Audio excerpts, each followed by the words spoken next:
नमस्कार दोस्तों, रीट हमारी जान है, हमारा जोश है, हमारा जुनून है।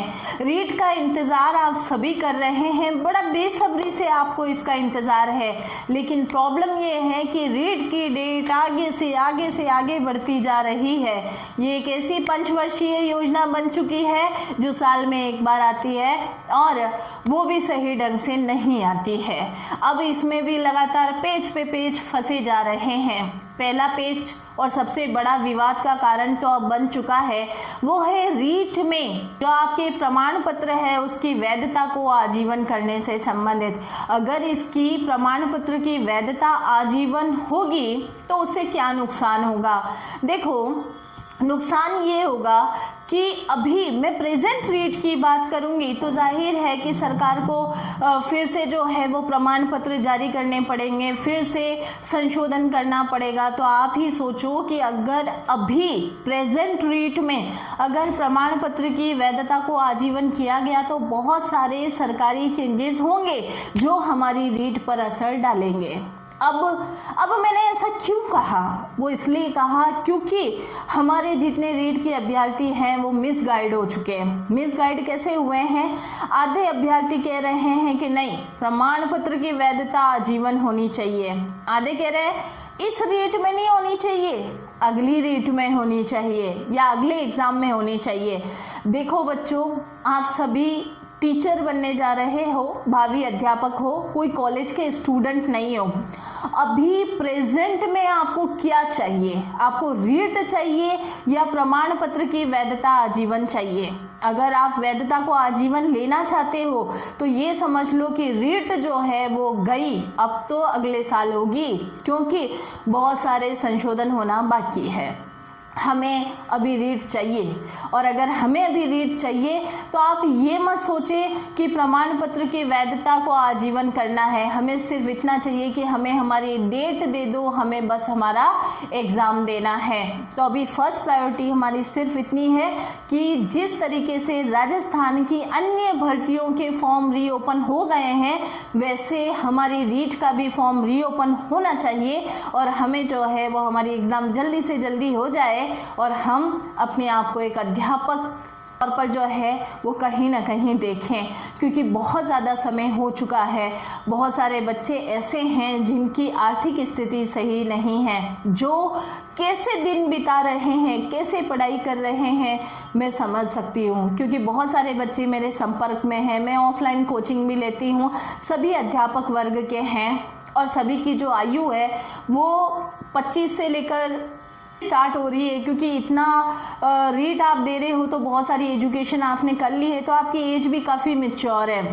अब ऐसी परिस्थिति में बहुत सारे बच्चे हैं जिनकी शादी हो चुकी है, जिनके बच्चे हो चुके हैं, जिनको कमाने की भी टेंशन है और रीट में सेलेक्ट भी होना है ताकि उनकी जो पीढ़ियां हैं वो हमारा वर्तमान जीवन भी सुधर जाए।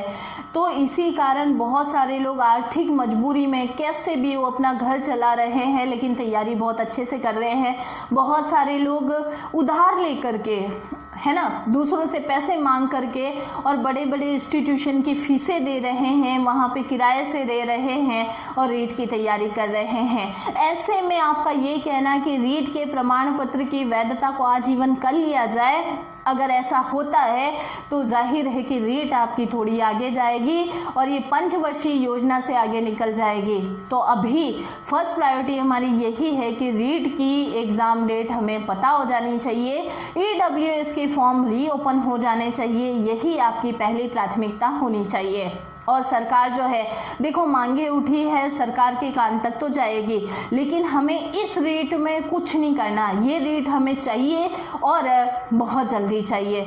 तो आप सभी बच्चे दो अलग अलग गुटों में बंटने की बजाय ये सोचो कि आपकी डेट कब आनी चाहिए और इसी के लिए आप मांग करें।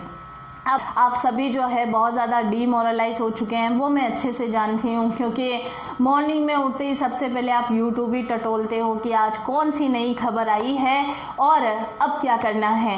तो देखो, दो चीज़ें मैं आपको बता दूँ, खबरें आती रहेगी, खबरें जाती रहेगी। अगर फॉर्म रीओपन होंगे तो न्यूज़पेपर में आ जाएगा, ठीक है। तो आप इतना घबराओ मत, मन लगा कर पढ़ाई करो। रीट नहीं जाने वाली है। रीट होगी, ये अक्टूबर में होगी। अब तो ऐसा हो गया है कि रीट नवंबर में होगी, है ना। तो ये सब अनुमानित जो डेट्स हैं, जो मंथ हैं, वो हम लोग आपको बताते रहेंगे। तो ये समय ऐसा है कि सभी बच्चे जितने भी हैं, चाहे वो अध्यापक की तैयारी कर रहे हों, चाहे किसी भी एग्ज़ाम की तैयारी कर रहे हो, सभी एकजुट हो जाओ। नए विवादों से कुछ नहीं होने वाला है। गवर्नमेंट वैसे भी बहुत समझदार है, गवर्नमेंट को जो करना है वो करके रहेगी, लेकिन आपको जो है डिमोरलाइज न होते हुए अपने आप को फोकस रखना है स्टडी पे। इसके अलावा और भी बहुत सारी भर्तियां आने वाली है। रीट के अलावा भी जो है वो अध्यापक वर्ग की बहुत सारी एग्ज़ाम्स निकलने वाली है। तो इस रीट की तैयारी का जो है आपको सेकेंड ग्रेड में, फर्स्ट ग्रेड में, अन्य भर्तियों में भी बहुत ज़्यादा मदद मिलने वाली है। तो आपको फोकस करना है अपनी स्टडी पे, फोकस करना है अपनी जीवन शैली पर। पॉजिटिव रहते हुए तैयारी करोगे तो ज़रूर आप आगे निकल जाओगे। इसके अलावा आप जो है वो मंथन करें कि आपको करना क्या है। आप जो है इस विवाद में ना पड़े कि वैधता जो है वो आजीवन होगी या नहीं होगी, वो गवर्नमेंट देखेगी। आप बस अपने आप को तैयार रखें और जैसे ही रीट निकलती है, आपकी एग्ज़ाम डेट आती है, आपका जो है वो सिलेबस उससे पहले कंप्लीट हो जाना चाहिए। अपने सिलेबस पर फोकस करो, अपने सिलेबस को रिवीजन करने पे फोकस करो, ना कि दिन भर यूट्यूब पर ये देखने पर फोकस करो कि अभी 10 मिनट पहले क्या बयान आया था, शिक्षा मंत्री जी ने क्या कहा।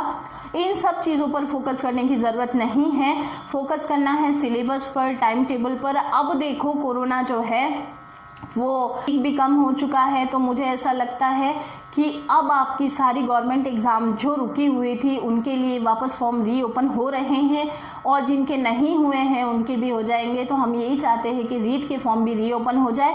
इसके लिए नए विवादों को जन्म न देते हुए हमें सिर्फ एक ही तरफ चलना है, वो है हमें रीट की एग्ज़ाम डेट चाहिए। जल्दी से जल्दी रीट कराओ ताकि हम जो है हमारे सपनों को साकार कर सके। अच्छा पढ़ो और आराम से पढ़ो, घबराओ मत, कुछ भी नहीं होगा। एग्ज़ाम डेट आ जाएगी, जैसे ही आएगी हम सबसे पहले आपको न्यूज़ दे देंगे। लेकिन उसके लिए आपको चैनल को सब्सक्राइब करना और वीडियो को लाइक और शेयर करना बिल्कुल ना भूलें।